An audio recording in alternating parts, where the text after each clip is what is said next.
Jésus pour les justes, mais justement pour les injustes qui veulent changer, pour le pécheur qui veut se repentir. C'est une porte d'espérance, de salut. Et donc Jésus est descendant de cette famille très très compliquée. Et le personnage que nous sommes en train de voir, que nous étions en train de voir et que nous allons suivre ce soir, c'est Joseph. Et on sait tous que même Joseph lui-même est né d'une famille assez controversée.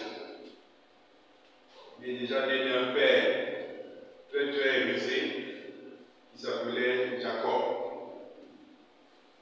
dont le Seigneur a transformé en Israël, qui lui était marié à deux sœurs, Léa et Rachel. Ils se sont combattus dans le foyer,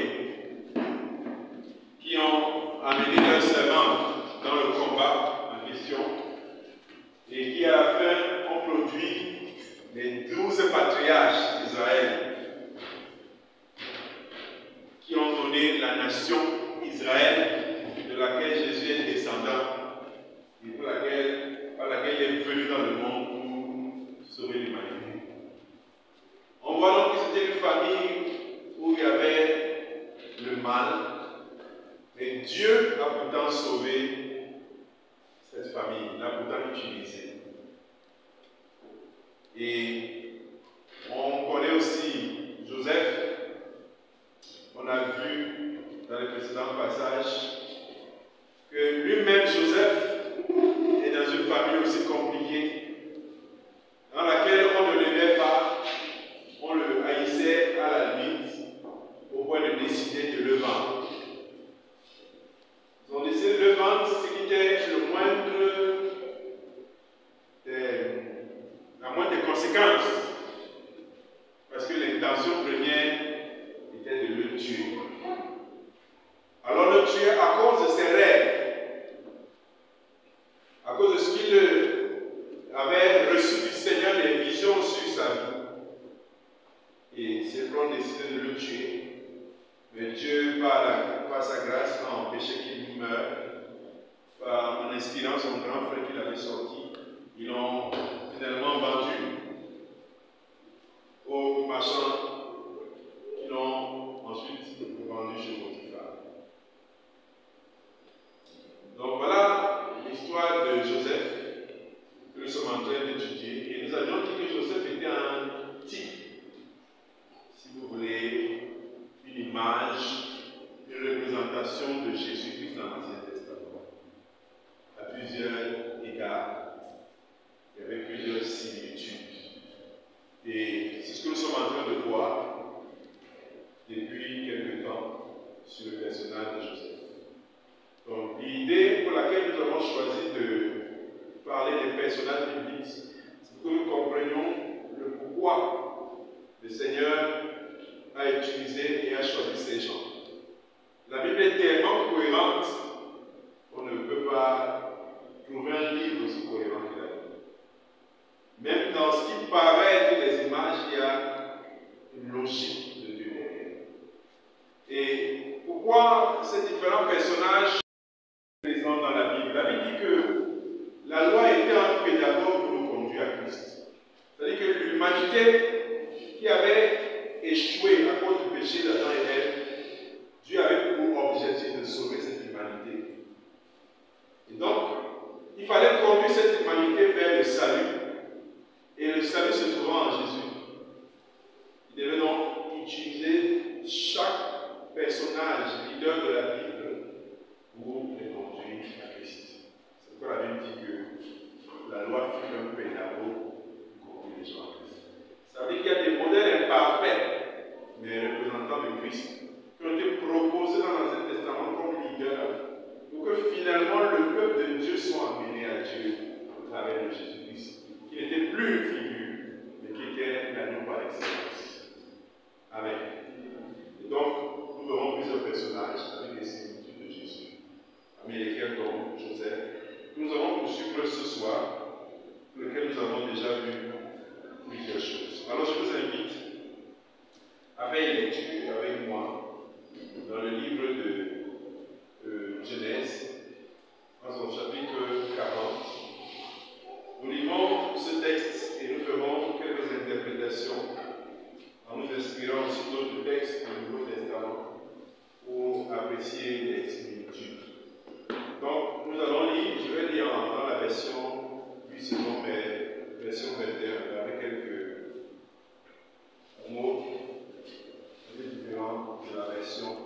vous aviez là affiché. Alors nous lisons. Après cela, le responsable des poissons et le boulanger du roi d'Égypte commit une faute envers leur seigneur, le roi d'Égypte. Je vous rappelle le contexte avant de rentrer dans le texte.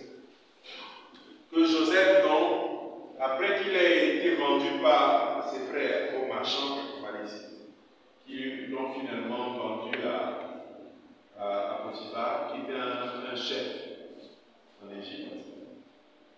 Il est entré comme esclave dans sa maison et il servait son maître. La Bible nous dit que le travail de Joseph était prospère, au point qu'on l'a nommé chef dans la maison de Potiphar. Et Potiphar a tellement vu de réussite entre les mains de Joseph que la Bible dit qu'il ne prenait soin de rien du tout. Et c'était ce qu'il avait à manger. Donc, il avait une confiance aveugle à l'égard de Joseph, non par favoritisme, mais parce qu'il croyait, non, mais parce qu'il croyait la main de Dieu dans la vie de Joseph. Il voyait que tout ce que Joseph faisait prospérer. C'est une parenthèse que j'ouvre pour dire que dans tout ce que nous devons faire, nous devons pouvoir être prospères. Dans tout ce que nous avons à faire. Que ce soit des travaux qui sont liés aux travaux spirituels, si vous voulez, mais dans le physique bien également. Nous devons, au travers de notre résultat, montrer aussi que Dieu est là. Donc ça impose que nous soyons sérieux dans ce que nous faisons. Nous devons avoir des résultats. Un enfant de Dieu qui a l'échec, c'est quand même compliqué de parler aussi de son Dieu. C'est compliqué de parler de son Dieu. Donc, le respect que le Potiphar avait pour le Dieu de Joseph n'était pas parce qu'il parlait beaucoup, c'est parce que les résultats parlaient eux-mêmes. Amen. Donc, c'est important qu'en tant qu'enfant de Dieu, que nous soyons vraiment à la tête. C'est-à-dire qu'il faut être sérieux dans ce qu'on fait. Donc Joseph était un homme appliqué dans ce qu'il faisait. Et donc, le succès à ceci de particulier, c'est qu'il vous rend automatiquement beau, fort, grand. C'est-à-dire que s'il y avait en face de vous quelqu'un qui a réussi, il y a un ensemble de choses que vous verrez plus sûr. Je vous prends les footballeurs, la plupart des footballeurs camerounais sont seulement langage de moi. Mais, est-ce que pour autant il n'attire pas les regards? J'ai vu un intellectuel faire un commentaire que je trouvais quand même un peu digne de quelqu'un de frustré.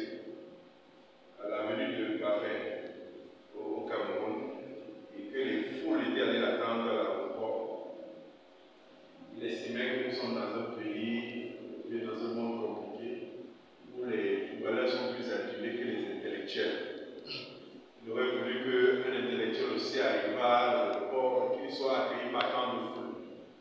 Sauf que ce n'est pas la même chose. Il y a des activités dans la vie qui chargent les émotions et qui sont compris du petit peuple. Un gars de ce quartier n'a pas besoin de savoir que tu as 40 diplômes. Ce n'est pas intéressant. C'est ce qu'il voit, ce qu'il rêve de faire, d'avoir, qui l'intéresse. Donc ce que Mbappé représente n'est pas parce qu'il s'appelle Mbappé. C'est à cause de ses résultats, de ses performances. Amen. Donc, forcément, la gloire tire. La gloire tire. La gloire rend intelligent. On te prête l'intelligence, même si tu n'en as pas. Parce que tu as la gloire. C'est pourquoi ce verset de Proverbe est hyper important. Celui qui habite dans son âme se tiendra devant les pauvres. Donc, c'est ça qui faisait la particularité de Joseph. Et vous pouvez imaginer donc, c'était la Bible décrit Joseph comme quelqu'un de très beau physiquement. Normalement, je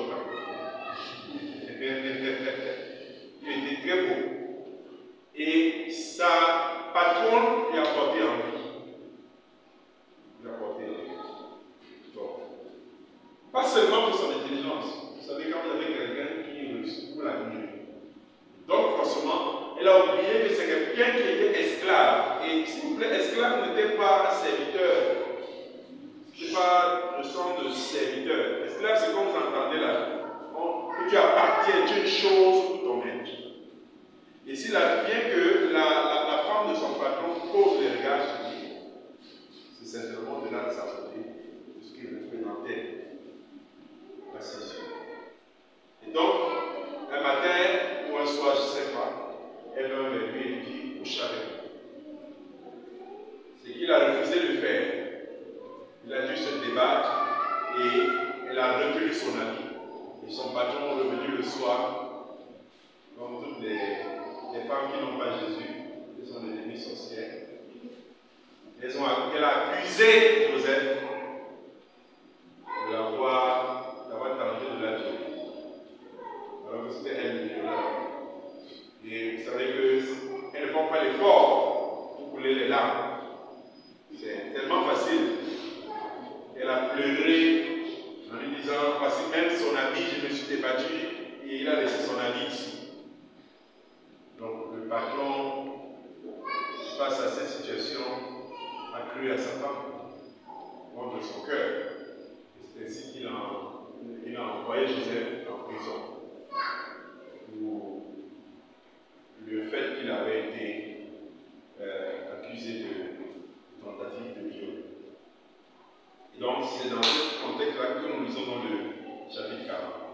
Après cela, le responsable des poissons et le boulanger du roi d'Égypte. Donc, ce sont des chansons et panétiers. Des chansons pour parler du vin, des panétiers pour parler de celui qui faisait le boulanger du roi. Verset 2. Le pharaon fut irrité contre ces deux officiers, le grand responsable des poissons et le chef des boulangers. Il les fit mettre dans la maison du chef des gardes, dans la prison, à l'endroit où Joseph était enfermé. Le chef des gardes les confia à Joseph, parce qu'aussi dans la prison, Joseph était finalement devenu le chef des prisonniers encore.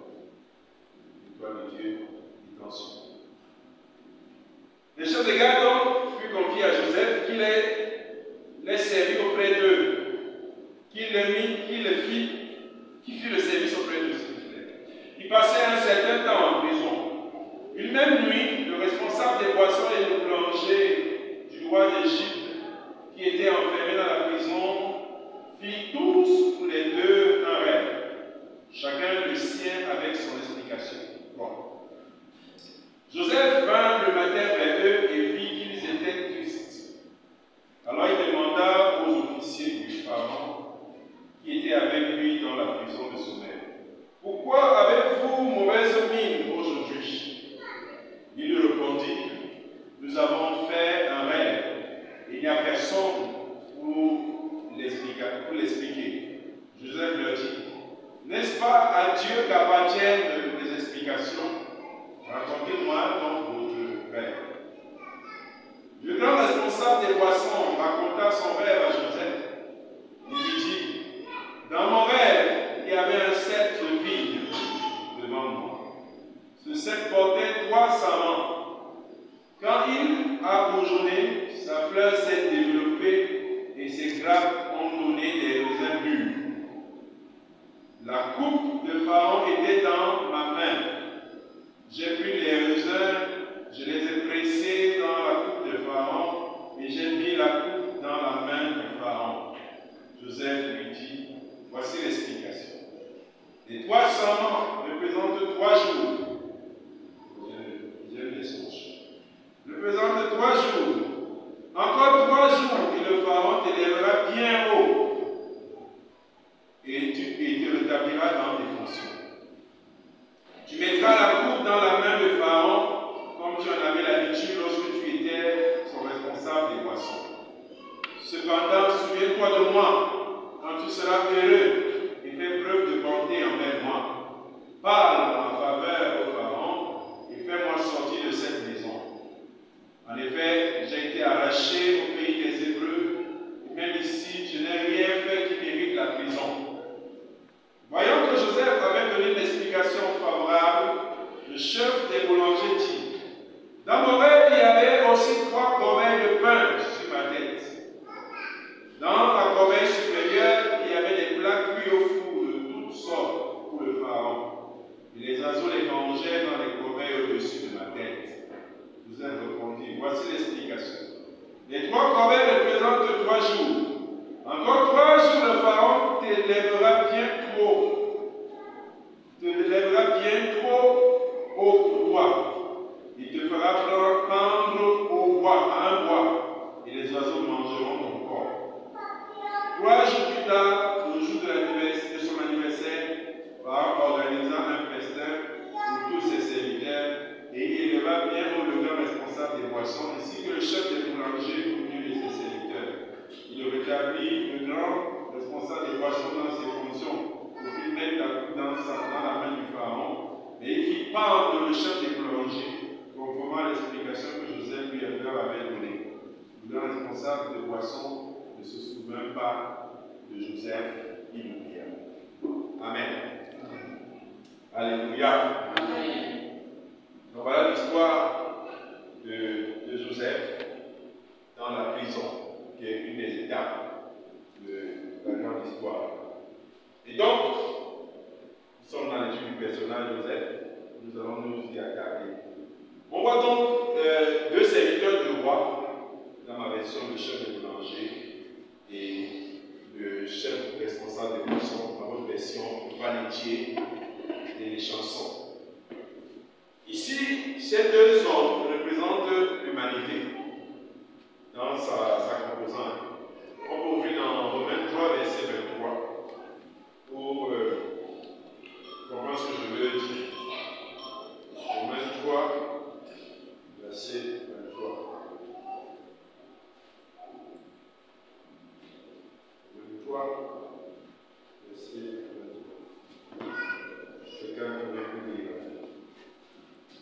Romains 3, verset 23, il est écrit, car tous sont péchés et sont privés de la gloire de Dieu. Amen. Romains 3, 23 nous dit que tous ont péché et sont privés de la gloire de Dieu. Amen. Donc, les 2 individus de ce texte représentent l'humanité. Tous ont péché. Ils ont commis des fautes à l'égard du roi. Amen. Donc, ils ont été envoyés dans la prison. La prison ici représente les malédictions, les châtiments, les maladies, les calamités, la prison du péché. Tous ont péché. Ils sont privés de la gloire de Dieu. Amen. C'est ce que représentent ces 2 individus. Donc, les hommes méritent la colère de Dieu, ils méritent son châtiment. Quelle a été la portion de ces 2 personnes? Et devant les autres est placé dans la perspective de la seconde mort, quand également il y a la perspective du salut. Celui qui a été pendu au bois représente tous ceux qui vont subir la seconde mort. Amen. Et celui qui a été réhabilité représente ceux qui entrent dans le salut. C'est ce que cette image de l'histoire de la prison de Joseph montre. Amen. Donc tous, en tant qu'êtres humains, nous avons droit au châtiment. Quand vous avez commis une faute, vous parlez que vous naissez pécheur. Donc vous naissez forcément dans une prison. Et le châtiment est sur vous. De par votre nature d'être humain, de par votre humanité, vous êtes sur le châtiment. Maintenant, il y a Joseph qui représente Christ, qui vous annonce la nouvelle. Et ceux qui reçoivent la bonne nouvelle hériteront la vie éternelle. Et ceux qui ne la recevront pas ont subi la seconde mort. Amen. Ce qui fut le cas pour le panetier. Il a été élevé pour mourir. Amen.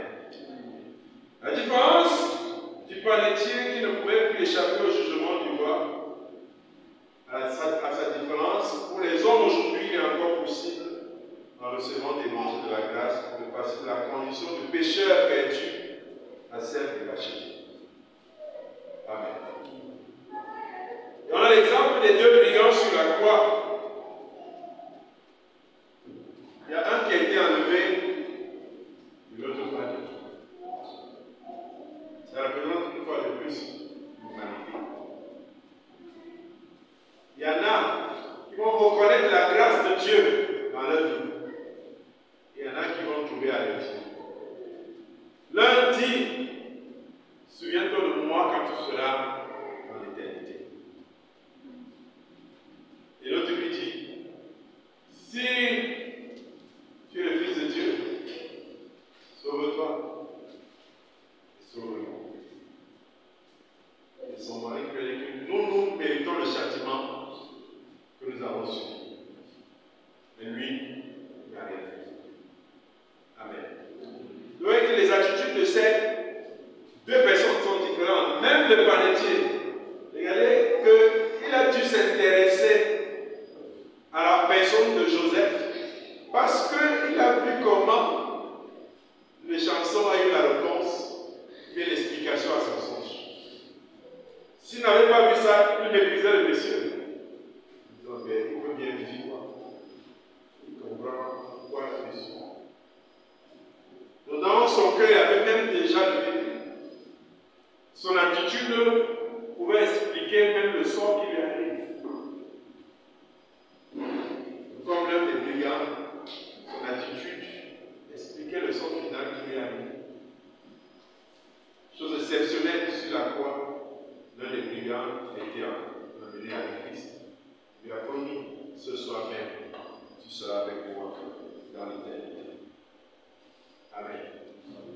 Et c'est ça le problème des hommes, c'est qu'ils restent insensibles et ils meurent dans leur péché. Parce que la Bible nous dit que l'évangile sera prêché à toute l'humanité. Vous savez le témoignage. Alors viendra. Le problème, c'est l'attitude des hommes face à cette parole qui est prêchée. Est-ce qu'ils y accordent de l'importance? Est-ce qu'ils y accordent de la valeur? Donc Joseph, qui marque de Christ, a été méprisé par eux et considéré par eux. Parce que ce qui est plus important, ce ne sont pas les mots qui sortent de notre bouche. Ce qui est plus important, ce n'est pas la faute que nous ayons commise. C'est surtout l'attitude de notre cœur. C'est l'attitude de notre cœur. Si Dieu devait fonctionner avec le niveau de méchanceté des hommes, c'est qu'il pèserait nos péchés. Il prendrait une balance et il mettrait le nombre de biens que vous avez fait et le nombre de mal que vous avez fait. Mais Dieu ne peut pas juger l'humanité sur la gravité des choses que nous ayons faites, sur le poids des choses que nous ayons faites. Dieu ne jugera pas l'homme comme ça. Loin de là. Ce ne sera pas le nombre de fautes que vous ayez commis. Ce n'est même pas le nombre de personnes que vous ayez tuées. Les gens disent souvent, il ne peut pas être sauvé parce qu'il a vendu son âme au diable. C'est faux. Il a dit que ça, c'est ça. Si tu crois, tu acceptes la parole de Dieu, tu seras sauvé. Amen. Par contre, celui qui a commis le plus petit mignon des péchés et qui n'a pas trouvé important de se repentir, ne peut pas être sauvé.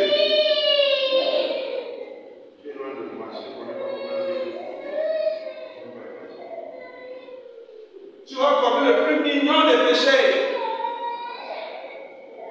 le plus petit, le plus inconsidérable. Ce n'est pas ce que Dieu va dire. Ce n'est pas, non, ce n'est pas la gravité, ce n'est pas la fureur avec laquelle tu commets le péché.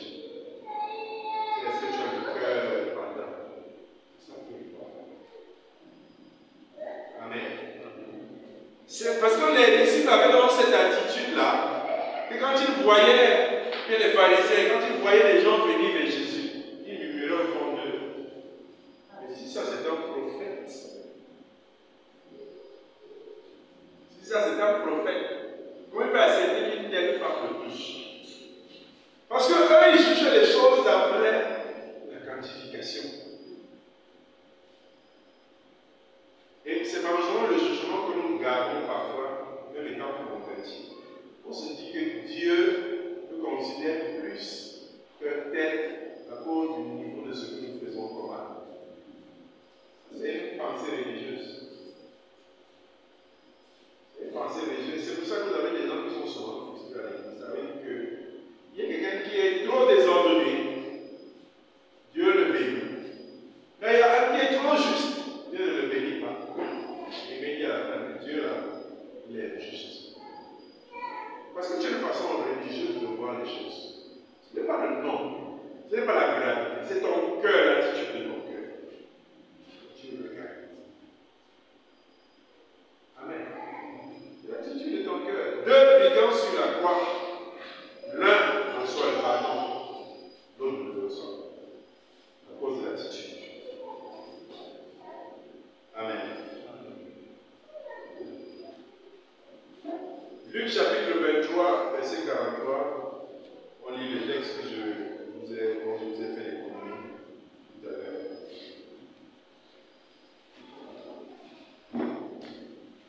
Luc qui trouve sur la régie, Luc chapitre 23, le verset 43. Jésus lui répondit, je te le dis en vérité, aujourd'hui tu seras avec moi dans le paradis. Amen. Pas demain, aujourd'hui. Alléluia. À cause de quoi? Ça veut dire que le cœur de ce monsieur qui est au fond de lui, et il dit à son frère, nous méritons ce qu'il nous a dit. C'est-à-dire qu'il est juste envers lui-même. L'autre pense seulement comment faire pour nous sauver. Comment faire pour descendre de cette croix. Mais il n'est pas dans une attitude où il reconnaît sa faute. Oui, nous méritons. Ce qui nous arrive là est juste. Seigneur, c'est vrai, j'ai péché. Je reconnais, ma vie n'est pas bien. Je reconnais, je ne suis pas juste. C'est cette attitude que lui il avait. Nous ne méritons pas. Il dit, Seigneur, souviens-toi de moi. C'est dans ma détresse, je mérite ce qui m'arrive, mais je crois en ta grâce. Ce monsieur croyait à la grâce. Et les hommes n'iront pas en enfer. On le dit souvent de les épouilles, parce qu'ils ont péché. Mais ils iront en enfer, parce qu'ils auraient refusé de se repentir.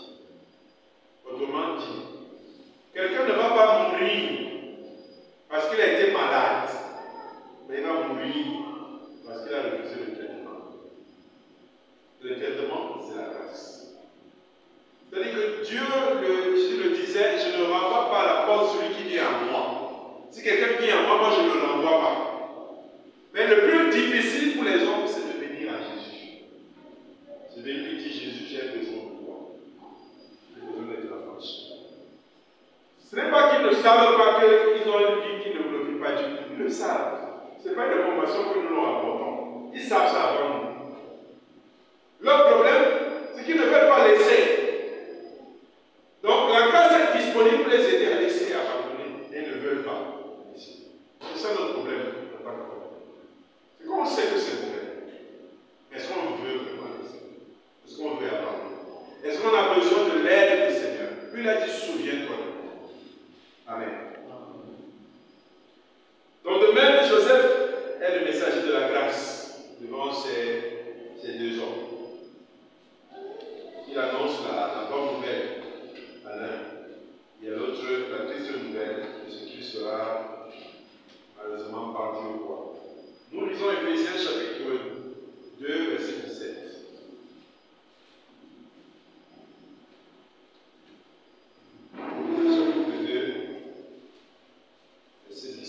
Je vais mettre une pause aussi à la question, je ne l'ai pas. S'il n'y en a pas, je le vais poursuivre. Éphésiens chapitre 2, verset 17, nous dit: il est venu annoncer la paix à vous qui étiez loin et à ceux qui étaient près. Amen. À ceux qui étaient loin, il est venu annoncer la paix ainsi qu'à ceux qui étaient près. Qui étaient ceux qui étaient près et qui étaient ceux qui étaient loin? En fait, la Bible dit que le salut vient des Juifs. Amen. Donc, c'est eux qui étaient prêts. étaient loin, c'est les autres peuples qui étaient païens, parmi lesquels les Camerounais. Amen. Nous étions loin. Et la Bible nous dit qu'il est venu annoncer la paix. Paix aussi. Amen. Amen. Donc, est-ce qu'il y a des questions à ce niveau? Verset 13. Et nous allons nous arrêter là pour le personnel de Joseph pour ce soir. Et nous allons suivre pour la prochaine fois avec le chapitre 41, toujours verset 14-18. Je vais lire. Au bout de 2 ans, le pharaon fit un rêve dans lequel il se tenait près du fleuve. Alors 7 vaches belles et grasses sortirent du fleuve et se mirent à brouter la prairie. 7 vaches laides et maigres sortirent du fleuve après elles et s'étaient à côté d'elles au bord du fleuve. Les vaches laides et maigres mangeaient les 7 vaches belles et grasses. Puis Pharaon se réveilla. Il s'en rendormit et fit un second rêve. 7 épis gros et beaux montaient sur une même tige.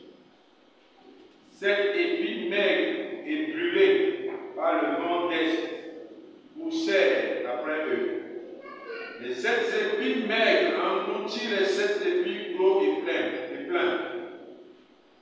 Puis le pharaon se réveilla. Voilà quel était le rêve. Le matin, le pharaon eut l'esprit troublé et il fit appeler tous les magiciens et tous les sages d'Égypte. Il leur raconta ses rêves.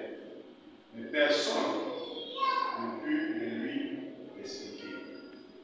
Alors le grand responsable des poissons prit la parole et dit au pharaon, celui qui avait fait entre les deux, je vais vous rappeler aujourd'hui le souvenir de ma faute. Le pharaon s'était irrité contre ses serviteurs. Il m'avait fait mettre en prison dans la maison du chef de garde, ainsi que des boulangers. Nous avons tous les deux fait un rêve au cours d'une même nuit, et chacun de nous a reçu l'explication en rapport avec le rêve qu'il avait fait. Il y avait là avec nous un jeune hébreu, un esclave du chef de garde. Nous lui avons raconté nos rêves et il nous les a expliqués. Tout s'est produit conformément à l'explication qu'il nous avait donnée. Le pharaon m'a rétabli dans mes fonctions et a fait pendre le chef du boulanger. Amen. La Bible nous a dit plus haut que Joseph, ayant raconté le rêve à ce monsieur, en tout cas, au monsieur, l'un était parmi l'autre resté vivant. Il a oublié. Il a oublié Joseph. Donc Joseph lui avait dit, rappelle mon souvenir, parle de moi en haut lieu. Si tu peux de mon intercesseur auprès de moi, parce qu'en réalité, un membre de son gouvernement m'a mis en prison pour des motifs que je ne connais pas. Alors si tu peux intercéder en ma faveur, que je sorte d'ici. Et très vite, le gars était sorti dans le bonheur, il a oublié Joseph. Et donc, ce n'est qu'à la faveur du rêve de Pharaon qu'il se rappelle qu'il y a quelqu'un qui a donné l'explication de son rêve. Il n'a jamais parlé de lui. Ça nous fait aussi penser aux opportunités dans la vie.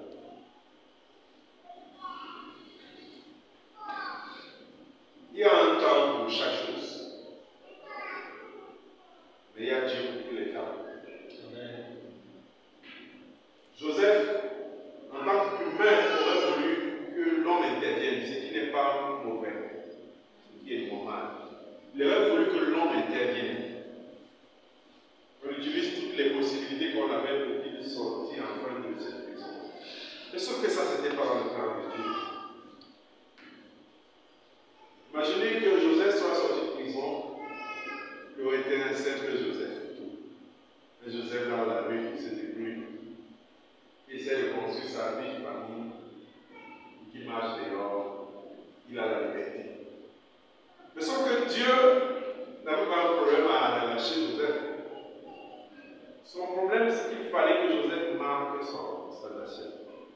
cette nation d'Égypte.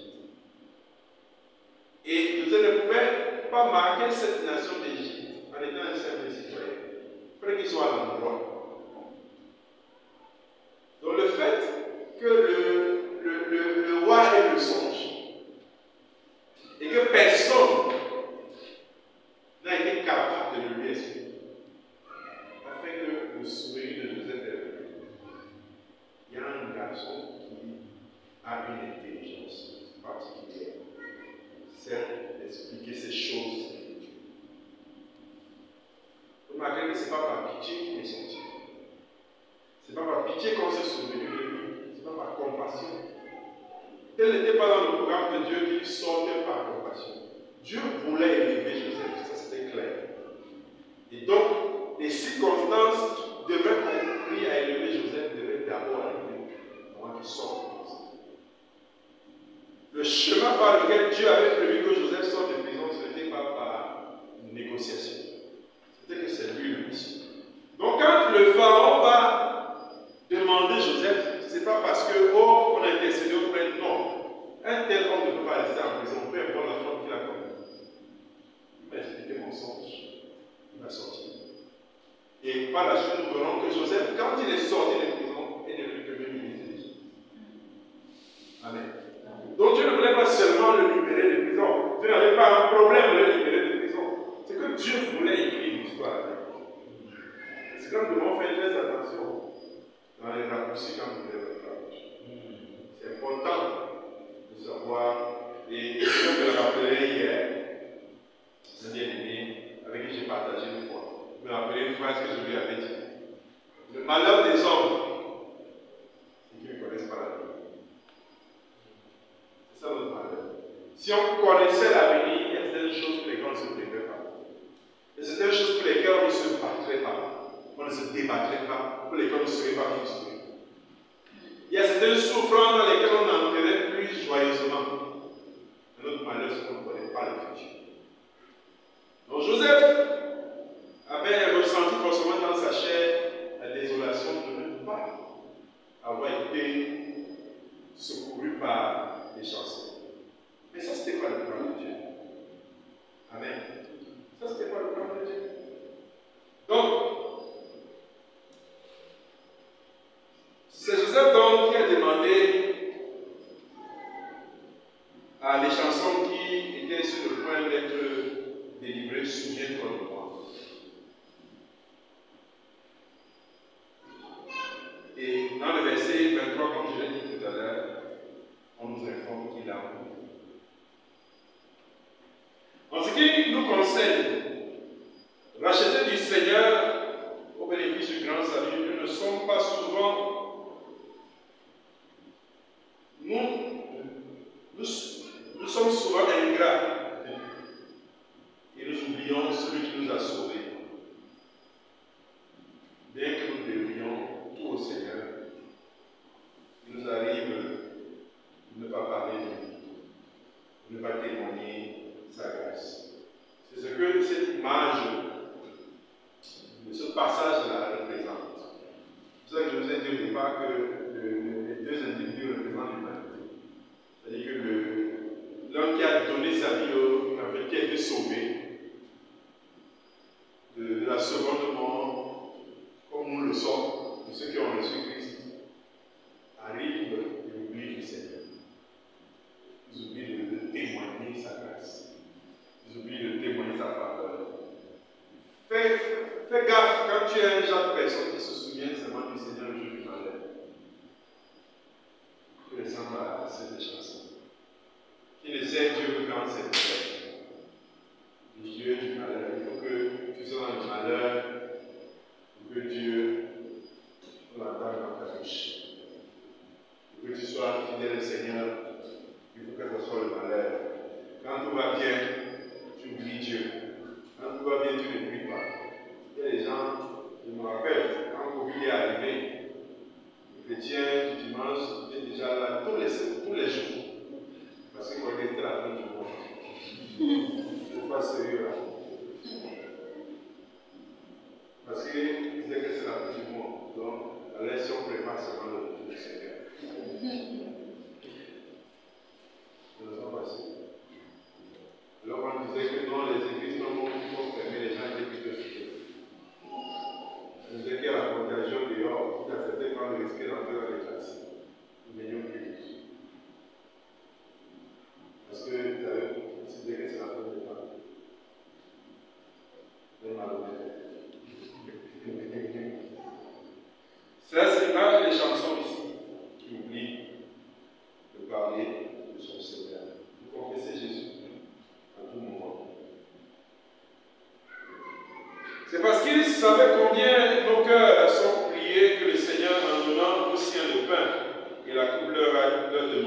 faites ceci.